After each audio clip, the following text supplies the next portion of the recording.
My name is Leanne Hadley, and you are here with us at Pieta. This is our third session of a new study that we're doing using this book, The Serviceberry, Abundance and Reciprocity in the Natural World. We really love this book, and I think that in our world today where we're worried. A lot of us are worried about a lot of things. It's nice to focus on the things that are bringing us abundance and the free things that are around us at all times. So we're really claiming abundance and claiming our happiness and claiming our joy in these next few weeks. So I hope that you'll join us whenever you want to. Pieta is a spiritual movement of love and compassion towards ourselves, others, the world, and all God's creatures. And we are delighted to have you here with us today. So I have already lit our candle. Here it is. We are in our sacred space together. And wherever you are welcome here with us at Pieta. We begin always with our Pieta prayer. Let me be in the world with nothing to prove, letting go of all expectations and judgment. May I give and receive compassion. May I care for others and receive their care. May I love deeply and receive love. May I be in the world with nothing to prove. May I be Pieta. Thank you. We usually start with the book and a little discussion, some readings from the book, but tonight I want to begin with scripture.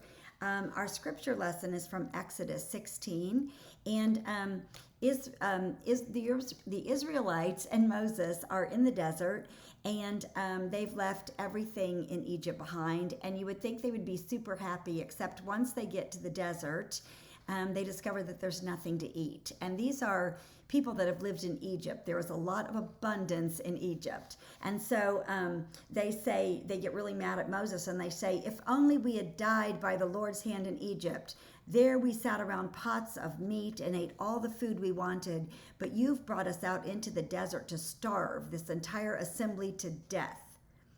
And then God hears them, and God says to Moses, I will rain down bread from heaven for you.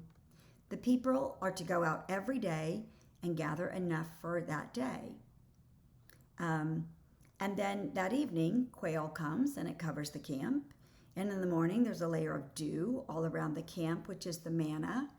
And when the dew, well, first there's the dew, and then when it's gone, thin flakes like frost on the ground appeared on the desert floor. And when the Israelites saw it, they said to each other, what is it? For they did not know what it was. And this was a free gift from God for people who thought, oh my gosh, we have nothing. We have nothing. That scarcity had set in, that fear had set in. And God says, I will send you what you need. And so with abundance, God sends them quail and manna. It's just a free gift from God. Now, last week we talked about enoughness, what it means to have enough. And there's built into this story a little bit of that enoughness where God says, you've had, don't be greedy.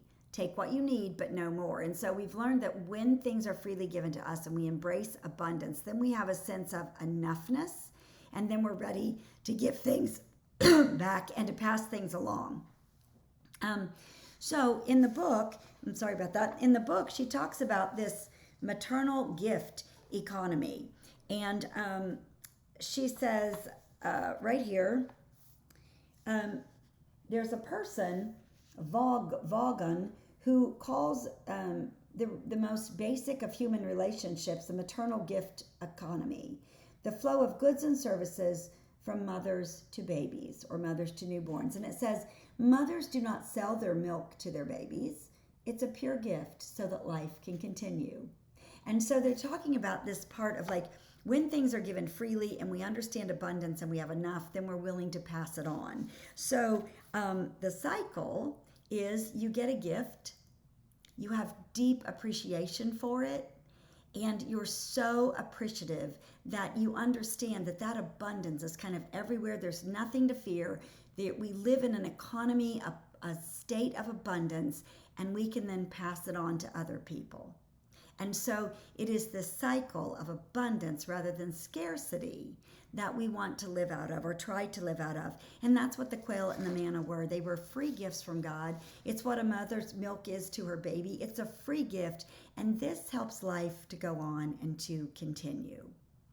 Then she talks about in a commodity market, that what happens in a commodity market is that you pay for something. So instead of something being given to you, you feel grateful for it, and your response is to give it away, give more something to somebody else. Rather than that response, once commodity sets in, like once you pay for something, it becomes a two-way agreement rather than a flowing cycle. So the cycle is a gift freely given. That can be from the sun, that can be from another person, that can be from the earth, a berry on a tree, whatever. A gift that is freely given that you are appreciative of. You appreciate that gift, and a desire arises in you to pass that gift along or to give a gift in reciprocity. However, in a commodity market, once you pay for it, you're done. So it becomes two-way instead of a flowing cycle that repeats over and over and over. And, you know, I was thinking, we live in a free market society. I mean, in a commodity society, right? I mean, we buy things all the time. I go to Walmart, I buy, my tomato, whatever, I've paid for it. I don't feel particularly grateful to Walmart for giving me a tomato because they didn't. I bought it. And while I can be grateful for a tomato, it's not the same thing as if somebody drops a tomato off at my house and says, I was thinking of you, here's a tomato. It's just a different relationship. And I think for most of us, the thing is to realize that both markets are going to exist. We're going to have the commodity market. That's the one we live in. That's capitalism. But also, there is this market of abundance. There's this system of abundance. And it's that one that's going to fill us up and lead to us feeling very, very generous. And so I think the trick is to find both of the markets and to recognize both of them. It's not to choose one over the other. It's to say, look, they're coexistent. It's just that capitalism, commodity-based markets, those are really in your face, and they're the ones being crammed down our throats on Facebook and stuff like that. Okay, that's one market. But there's this other market, which is so life-giving. And I want to participate in both markets, and I hope you do too. So that leads us to our question for tonight. And the question is, what's the best gift that you've ever received? That somebody just surprised you with or gave you? What's the best gift you ever received? And what is the best gift that you've ever given another person? I want us to just sit and think about how beautiful receiving and giving gifts are, whether it be from a bush that's making berries for us to eat or from a person who took the time to make a gift. What is a very special gift that's been given to you? And what is a gift that you have given to another person? And think about the difference between those gifts freely given, freely received, and the things that we buy in a store.